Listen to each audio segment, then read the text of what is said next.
Hello students, welcome back. और last lecture में मैंने आपको साइक्लॉइड मोशन का एक क्वेश्चन कराया था, जिसके अंदर थ्योरी भी कराई थी और क्वेश्चन भी कराया था। उसके अंदर हमारा क्वेश्चन के अंदर ये था कि साइक्लॉइड मोशन में हमारा क्वेश्चन था, उसके अंदर उसका जो वर्टेक्स था वो नीचे था। ठीक है, इस बार का जो हमारा क्वेश्चन है इसके अंदर हमारा क्या होगा कि वर्टेक्स ऊपर होगा।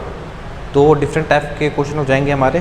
तो आज का क्वेश्चन हम देखते हैं। तो सबसे पहले मैं बता देता हूँ, मैं हूँ Jogendra Singh, assistant professor mathematics, और आज मैं आपको सेकंड क्वेश्चन करने वाला हूँ। तो हमारा क्वेश्चन है, ए particle started from the vertex of cycloid with vertical axis and vertex upward. इसका क्या मतलब है कि हमारे पास एक साइक्लॉइड है जिसका एक्सिस तो वर्टिकल है और जिसका वर्टेक्स है वो अपवर्ड है, मतलब ऊपर की ओर है। कल वाले क्वेश्चन में डायग्राम ऐसा था तो उसमें वर्टेक्स नीचे की ओर था, इस बार वर्टेक्स ऊपर की ओर है। मतलब पॉइंट ओ से एक पार्टिकल को छोड़ा जाता है साइक्लॉइड मोशन करते हुए। ठीक है, prove that it will leave the curve when it fallen from half of the vertex side. इसका मतलब कि जब यहाँ से छोड़ा जाता है तो वो जगह से गति प्रारंभ करेगा तो वहाँ पे एक पॉइंट ऐसा आएगा जब वो इस सरफेस को छोड़ के अपना अलग ही पाथ, जो डॉटेड पाथ है, ये फॉलो करने लग जाएगा और एक पैराबोलिक मोशन स्टार्ट कर देगा। ठीक है, तो हमको बताना है कि जब ये पार्टिकल इस पॉइंट से अपनी जो इस कर्व को छोड़ेगा तो जो हाइट है, हमको प्रूफ करना है कि वो जो वर्टिकल हाइट होगी, मतलब जो हाइट होगी वो हमको प्रूफ करना है कि half of the vertical height, मतलब जो ये हाइट है, ठीक है, इस हाइट के हाफ हाइट पे वो छोड़ेगा। तो हमने यहाँ पे ये निकालना है फर्स्ट चीज़। ठीक है, तो हमको ये प्रूफ करना है पहली बात कि जो ये हाइट है यहाँ पे, ये हाइट बराबर है। अभी तो डायग्राम में मैंने ऐसे बना दिया, लेकिन जो ये हाइट है ये इस टोटल की हाफ होगी। फर्स्ट चीज़ तुमको ये प्रूफ करनी है। दूसरी प्रूफ करनी है कि जो ये पैराबोला है, the cycloid and the latus rectum of the parabola is equal to the height of the cycloid. इसका मतलब है कि जो डॉटेड पाथ पे जो पैराबोलिक कर्व पे फॉलो करेगा तो जो पैराबोला बनेगा उसकी जो लेटेस्ट रेक्टम है वो इस हाइट के बराबर होगा। दूसरी चीज़ ये प्रूफ करनी है। तीसरी चीज़ कि after leaving the curve vertical distances, मतलब यहाँ से छोड़ने के बाद जब ये यहाँ पे पहुँचेगा तो हमको प्रूफ करना है कि जो एम क्यू डिस्टेंस है, ये वर्टिकल डिस्टेंस है, ये हमारी किसके बराबर होगी, ये इसके बराबर होगी, जहाँ पे ए है रेडियस ऑफ जनरेटिंग सर्किल। हमको तीन चीज़ प्रूफ करनी है। हम क्या करते हैं, बारी बारी से प्रूफ करना स्टार्ट करते हैं। तो सबसे पहले हम देखते हैं कि इस पॉइंट पे, इस पे जो फोर्स लगेंगे, एक तो होगा mg जो नीचे की तरफ होगा, एक होगा रिएक्शन फोर्स जो ऊपर की तरफ होगा। अब हम मान लेते हैं कि इस पॉइंट पे जो टेंजेंट लाइन खींची गई है वो वर्टिकल से फाई एंगल बनाती है। तो हमने फाई एंगल बनाती है तो हमने इसको, अब इस mg के दो कंपोनेंट हो जाएंगे, एक कंपोनेंट इस साइड में आएगा और एक कंपोनेंट इस साइड में आएगा। जो लेफ्ट साइड में आएगा वो हो जाएगा mg cos फाई, क्योंकि ये एंगल हमारा क्या हो जाएगा, फाई हो जाएगा। ये एंगल फाई है तो ये एंगल फाई है। तो इस साइड वाला जो आ जाएगा वो आ जाएगा mg sin फाई और ऊपर आ जाएगा। तो जैसे हमने पिछले क्वेश्चन में किया था, सारे जो फोर्स है उनके कंपोनेंट निकाल के सारे डायरेक्शन में निकाल ली है। अब हम क्या करेंगे, यहाँ से इक्वेशन लिखेंगे। तो यहाँ से सबसे पहले हम बात करेंगे इस डायरेक्शन में, तो ये हो गया टेंजेंशियल एक्सेलरेशन। टेंजेंशियल एक्सेलरेशन मतलब है स्पर्श रेखीय त्वरण हो जाएगा, वो किसके बराबर होता है, वो होता है d²s/dt², और वो किसके बराबर है, वो बराबर आ जाएगा यहाँ से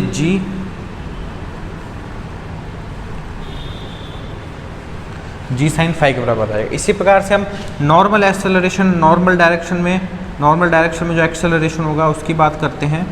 तो वो क्या हो जाएगा, हमारा नॉर्मल डायरेक्शन में एक्सेलरेशन होता है हमारा, ये होता है v²/ρ g cos phi minus r, क्योंकि हमारा सेंटर इस तरफ है तो इस तरफ टोटल फोर्स होता जाएगा mg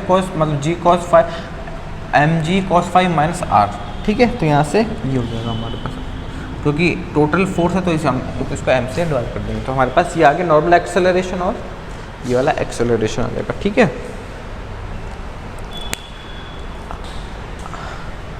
अब देखिए यहाँ से, अब हमारे पास, हमको ये भी पता है कि हमारा जो इक्वेशन होता है साइक्लॉइड का, इक्वेशन ऑफ साइक्लॉइड वो होता है S = 4a, ये s और phi के अंदर जो इक्वेशन होता है, जो हमारा s है, तो जो साइक्लॉइड का इक्वेशन था वो s equal to 4a sin phi होता है। तो यहाँ से क्या कर सकते हैं, जो sin phi की वैल्यू है, sin phi की वैल्यू को हम रख सकते हैं s अपॉन 4a। यहाँ से हम क्या कर सकते हैं, यहाँ पे इसकी वैल्यू रख सकते हैं। तो यहाँ से हमारे पास वैल्यू रखेंगे तो यहाँ ये जो इक्वेशन है ये कन्वर्ट होकर हो जाएगी हमारे पास, ये इक्वेशन कन्वर्ट होकर हो जाएगी D square S upon D T square is equal to G S upon 4। ये हमारी इक्वेशन कन्वर्ट होकर यहाँ पे हो जाएगी। अब हमें क्योंकि निकालना है सबसे पहले कि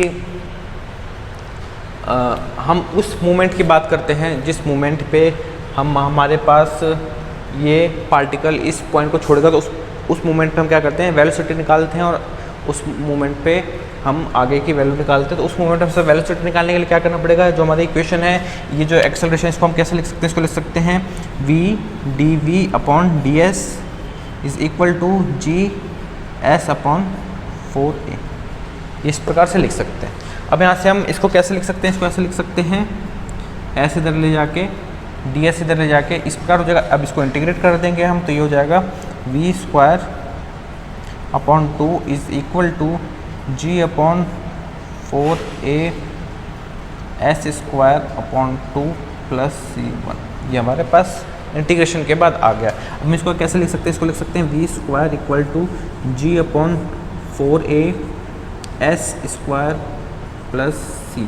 तो जो 2 आएगा वो उसमें जाके हमने एक नया वैल्यू, तो हमारे पास ये इक्वेशन आ गई, वेलोसिटी की इक्वेशन आ गई। तो अब हम वेलोसिटी की इक्वेशन निकालने के लिए यहाँ पे जो हमारा कांस्टेंट सी एस की वैल्यू निकालनी पड़ेगी। लेकिन हमको क्वेश्चन में दिया गया है कि हम जब यहाँ से पार्टिकल स्टार्ट हो रहा है, तो पार्टिकल स्टार्ट हो रहा है तो वहाँ पे इसकी जो वेलोसिटी है वो 0 है। तो वहाँ से हम यहाँ पे सी की वैल्यू निकाल सकते हैं। तो सी की वैल्यू कैसे निकलेगी कि एस इक्वल टू, क्योंकि हम देखते हैं जब पॉइंट ओ की बात हम करते हैं तो पॉइंट ओ पे हमारा जो s है वो 0 है, क्योंकि हम पॉइंट O से स्टार्ट करें, क्योंकि यहाँ ये सेंटर पॉइंट है। तो यहाँ से हम देख सकते हैं कि s इक्वल टू 0 पे वेलोसिटी क्या है, 0। जैसे हम यहाँ पे s और v की वैल्यू जो रखेंगे तो यहाँ से हमारे पास क्या आ जाएगा, c की वैल्यू क्या आ जाएगी, 0 आ जाएगी। तो हमारा कांस्टेंट 0 हो गया। तो हमारी इक्वेशन क्या हो जाएगी, इक्वेशन हो जाएगी v square equal to g upon 4a, v square equal to g upon 4a s square plus c, और c की वैल्यू 0। तो हमारे पास ये इक्वेशन ये आ गई। ठीक है, तो हमारे पास इक्वेशन ये आ चुकी है, हमारे पास वेलोसिटी और s में ये संबंध निकल चुका है।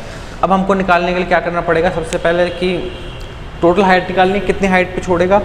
तो वर्टिकल हाइट निकालने हमारे पास वेलोसिटी आ गई है। अब हम क्या करते हैं, इसको निकालने के लिए अब आगे चलते हैं। हम क्या करेंगे,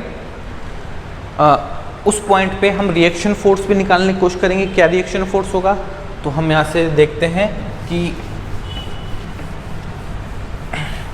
हमारा जो रिएक्शन फोर्स है, रिएक्शन फोर्स का जो सेकंड इक्वेशन है नॉर्मली, ये तो हमारी यूज़ हो चुकी है।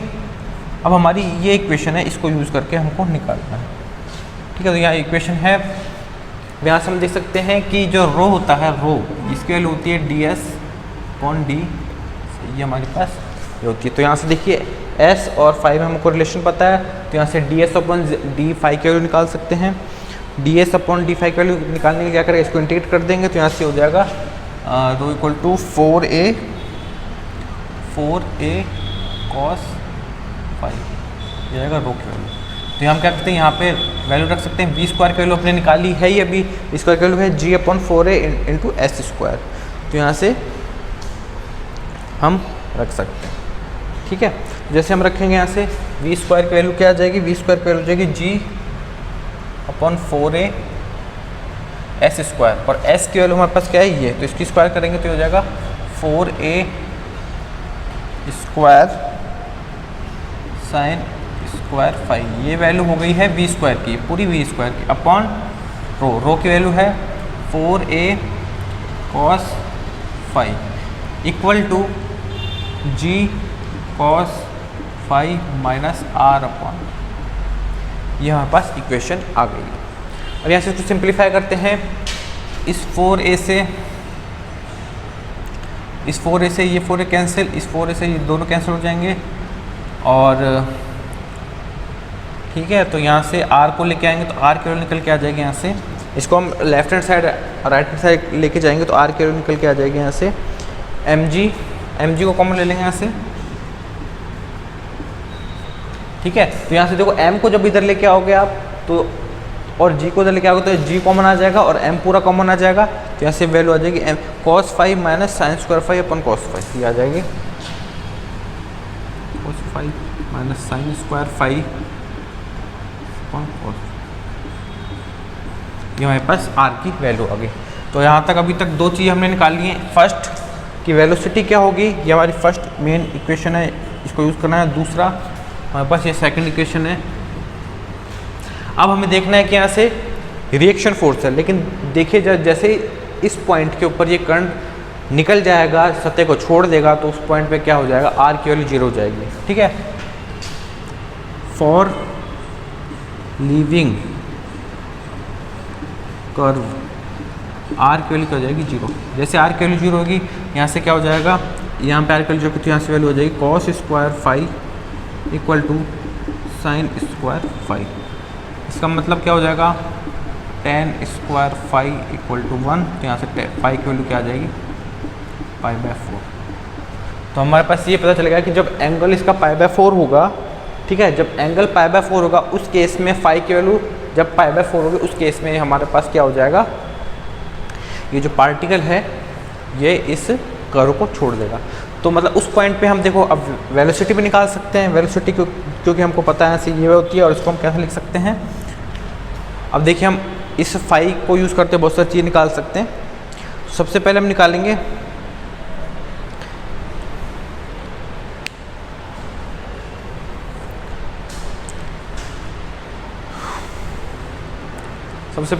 Velocity.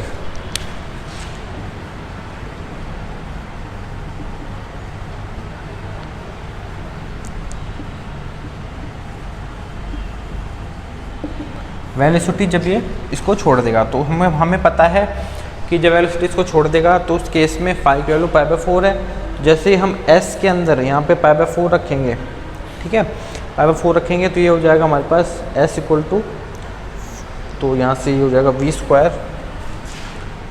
Square equal to g/4a, और यहाँ पे s स्क्वायर है, s स्क्वायर के लिए क्या हो जाएगी 16a स्क्वायर साइन स्क्वायर 5। अब हमें क्या करना है, वेलोसिटी इस पॉइंट पे जब छोड़ेगा लीविंग द कर्व, तो यहाँ पे फाइव की वैल्यू π/4 रखेंगे। जैसे यहाँ π/4 रखेंगे तो वैल्यू 1/2 हो जाएगी। तो v स्क्वायर क्या हो जाएगा, v square equal to g, ये हो जाएगा 4a, और यहाँ पे हो जाएगा 1/2। तो कट के क्या आ जाएगा, ये आ जाएगा 2ag। तो वेलोसिटी का जो v आ जाएगी हमारे पास 2ag। तो जब ये इसको छोड़ेगा, इस कर्व को छोड़ेगा, तो उस केस में इसकी वेलोसिटी हमारे पास ये आ गई। तो उसका फॉर्मूला होता है s²/8a। ये हमने किसी भी साइक्लॉइड में उसके वाई जो वर्टिकल हाइट होती है वो इस फॉर्मूले से दी जाती है। तो यहाँ से हम वैल्यू रखते हैं, s की वैल्यू होती है 16a² साइन स्क्वायर π/8a। अब जैसे हम यहाँ पे साई की वैल्यू π/4 रखेंगे तो ये वैल्यू हो जाएगी, ये हो जाएगी, यहाँ से देखेंगे हम तो 2a इंटू 1/2, तो ये हाइट आ जाएगी a। तो जिस पॉइंट पे ये इसको छोड़ेगा उस केस में इसकी हाइट हमने निकाल ली है, वो कितनी आ गई है, ये हाइट कितनी निकालनी a, और हमको पता है कि उसकी टोटल हाइट होती है वो कितनी होती है 2a होती है, और ये हाइट कितनी आ गई a। तो हमारा फर्स्ट चीज़ प्रूफ हो चुकी है कि जब ये पार्टिकल इस कर्व को छोड़ेगा तो उस समय इसकी जो हाइट होगी वो हो जाएगी a। तो फर्स्ट हमारी चीज़ प्रूफ हो चुकी है। अब सेकंड हमको निकालनी है कि जो पैराबोला है, जो कर्व को छोड़ेगा उसके बाद में जो पैराबोला बनेगा उसको लेटस रेक्टम को हमको निकालना है, उसकी हाइट हमको निकालनी है। तो उस केस में हम क्या करेंगे, सबसे पहले इसका वाई कोऑर्डिनेट तो हमने निकाल लिया, अब हम इसका एक्स कोऑर्डिनेट भी निकाल सकते हैं, ठीक है। तो एक्स कोऑर्डिनेट निकालने के लिए हम क्या करेंगे, हमने पहले भी फॉर्मूला पढ़ा है एक्स कोऑर्डिनेट का, वो होता है एक्स, इसका जो हमने पैरामीट्रिक फॉर्म पढ़ा था उसके अंदर एक्स का फॉर्मूला होता है a थीटा, जो हमारा एंगल है यहाँ पे, ठीक है, ये हमारा एंगल है थीटा प्लस साइन थीटा। तो ये एंगल थीटा है, ये हमारा एंगल फाई है। तो और थीटा और फाई के अंदर ये रिलेशन होता है कि हमारे पास जो 2 थीटा की वैल्यू होती है फाई के बराबर। तो यदि हम थीटा की वैल्यू निकालेंगे तो थीटा की वैल्यू हो जाएगी 5/2 आ जाएगी।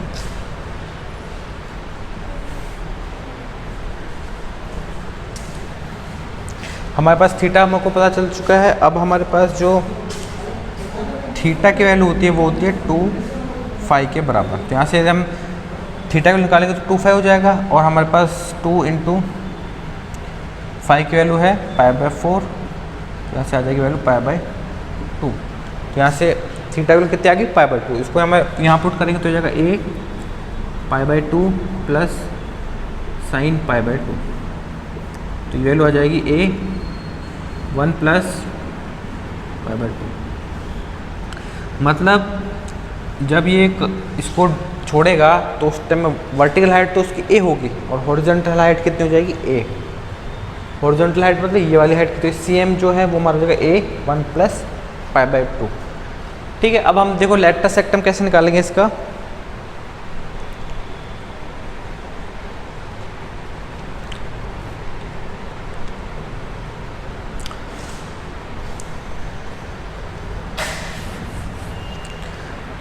जब ये पार्टिकल इसको यहाँ से छोड़ देगा तो उसके बाद जो पैराबोला बनेगा, तो latus rectum of parabola 2v²।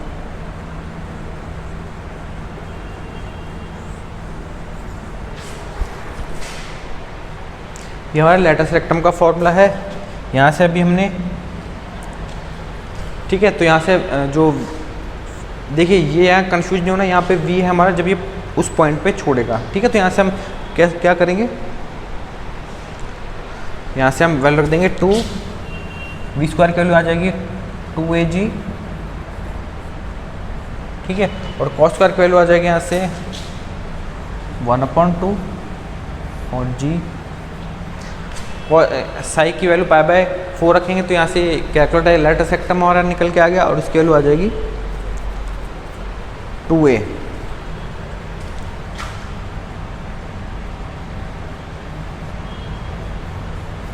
तो यहाँ से प्रूफ हो गया कि जो लेटस रेक्टम है उसकी हाइट कितनी है, इस साइक्लॉइड की टोटल हाइट के बराबर। जो चीज़ प्रूफ हो चुकी है, एक चीज़ प्रूफ हो गई है कि उसकी टोटल हाइट पैराबोला की लेटस रेक्टम के बराबर है, दूसरा है कि उसकी जो हाइट है वो हमारे पास a है। हमारे पास दो चीज़ प्रूफ। अब हमको ये प्रूफ करना है कि उसकी जो हॉरिजॉन्टल डिस्टेंस होगी m से q तक, ये जो हॉरिजॉन्टल डिस्टेंस है mq, ये हमको निकालना है। ठीक है, अब देखिए इसको mq को कैसे निकालेंगे हम। टोटल क्षैतिज दूरी कितनी तय करें, हमको CQ निकालना है। तो देखिए यहाँ से CQ डिस्टेंस कैसे निकालेंगे। CQ डिस्टेंस है वो किसके बराबर है, CM plus MQ। CM plus MQ। अब देखिए यहाँ पे जो हमने x कोऑर्डिनेट निकाला है, ये हमारा x कोऑर्डिनेट ये निकल के आया, तो x कोऑर्डिनेट हमारा इतना निकला। तो CM की डिस्टेंस हमको पता चल चुकी है। CM की डिस्टेंस कितनी है ये हमने निकाल ली है, ये आ गई है a 1 प्लस π/2 प्लस। अब हमको क्या निकालना है, MQ निकालना है। तो देखिए MQ डिस्टेंस कैसे निकालेंगे। MQ डिस्टेंस निकालने के लिए हम क्या करेंगे, अब देखिए यहाँ पे जो MQ डिस्टेंस हमको निकालना है, तो MQ डिस्टेंस का क्या मतलब है कि हमको सबसे पहले हमको जो क्षैतिज वेग तो इसका पता है ही, क्योंकि जब यहाँ से छोड़ेगा तो उसका जो वेलोसिटी होगी वो हमको पता है। बस हमको यहाँ टोटल टाइम पता चला है कि इस डिस्टेंस को यहाँ से यहाँ तक आने में कितना समय लगा। तो हम इसको क्या कर सकते हैं, इस चाल को इसके समय से गुणा करके टोटल डिस्टेंस निकाल सकते हैं। सबसे पहले हमको क्या करना पड़ेगा, यहाँ से इस पॉइंट से और इस पॉइंट तक आने में इसको कितना टाइम लगेगा वो हम निकाल सकते हैं। तो हम देखते हैं कि इस पॉइंट से इस पॉइंट तक आने में टोटल डिस्टेंस इसकी a है। तो जब न्यूटन का फॉर्मूला होता है H equal to ut plus half g/t², ये हमारा होता है। अब h मतलब कितनी हाइट तय करनी इसको, तो यहाँ से हो जाएगा, ये हो जाएगा a। ठीक है, अब यहाँ से हम देखते हैं कि ये एंगल हमको पता है फाई कितना है, तो यहाँ पे जो वेग है ये है वेलोसिटी। ठीक है, अब देखिए ये तो हमारा वेलोसिटी इस डायरेक्शन में है। अब हमें क्योंकि इसके 36 का, तो 36 हमको घटक निकालना पड़ेगा इसका। क्षैतिज घटक निकालने के लिए क्या होगा, ये एंगल फाई, तो ये एंगल फाई हो जाएगा। ठीक है, तो ये इसका इस साइड में घटक आ जाएगा वी कॉस, और जो नीचे के डायरेक्शन की वेलोसिटी का घटक हो जाएगा वी साइन फाई। अब क्योंकि हम डिस्टेंस कवर कर रहे हैं वर्टिकली ए कर रहे हैं, तो इसको वेलोसिटी का भी हमको वी घटक, इसका वर्टिकल घटक चाहिए, तो ये हो जाएगा ए। अब जो यू है, ये तो इनिशियल वेलोसिटी कितनी है इस पॉइंट पे, क्योंकि हम यहाँ से यहाँ तक की करें तो इनिशियल इस पॉइंट वेलोसिटी कितनी है, जो कि है वी साइन फाई, क्योंकि हम हॉरिजॉन्टली वर्टिकली डिस्टेंस को कवर करें, तो यहाँ आ जाएगा V sine phi into T हमको निकालना ही है, plus half G T square. तो यहाँ से ये जो इक्वेशन है साइन, अब फाई की वैल्यू हमको पता है कि इस जिस पॉइंट पे छोड़ेगा उस पर इसकी वैल्यू क्या है, पाई बाय 4, तो जाएगा वी अपॉन रूट। तो यहाँ से हमारे पास इक्वेशन आ गई, टी के अंदर इक्वेशन आ गई है, यह है पैराबोलिक इक्वेशन। तो यहाँ से टी टोटल टाइम कितना आ जाएगा, टी आ जाएगा इस पैराबोलिक इक्वेशन, द्विघात समीकरण है, क्वाड्रेटिक इक्वेशन है, इसको सॉल्व करेंगे हम यहाँ से। तो टी की वैल्यू हो जाएगी √3 माइनस ए अपॉन जी। मतलब यहाँ से इस पार्टिकल को यहाँ से और यहाँ क्यू तक पहुँचने में जो वर्टिकल हाइट है, उसको वर्टिकल हाइट को कवर करने में इतना समय लगेगा। ठीक है, और हमें पता है कि हॉरिजॉन्टल डिस्टेंस निकाले तो हॉरिजॉन्टल घटक कितना है इसका, वी कॉस फाई। तो इस हॉरिजॉन्टल डिस्टेंस को कवर करने के लिए, क्योंकि यहाँ से तक में समय टाइम तो उतना ही है, लेकिन इसकी वेलोसिटी कितनी है, ये है वी कॉस फाई। तो टोटल एम क्यू की वैल्यू कितनी हो जाएगी, एम क्यू की वैल्यू हो जाएगी वी कॉस फाई इंटू ये जो टोटल टाइम है 3 माइनस 1 ए अपॉन जी। अब कॉस फाई की वैल्यू कितनी होती है हमको पता है, फाई की वैल्यू पाई बाय 4 है, तो इसकी वैल्यू जाएगी अपॉन √2। ठीक है, जैसे एम क्यू भी आ गया। अब हमारे पास सी एम भी है, एम क्यू भी है, एम क्यू है और सी एम। तो यहाँ पे सी क्यू की वैल्यू कितनी आ जाएगी, सी क्यू बराबर ए 1 प्लस पाई बाई 2 प्लस, इसको सॉल्व करोगे यहाँ से तो ये वैल्यू आ जाएगी हमारे पास ए प्लस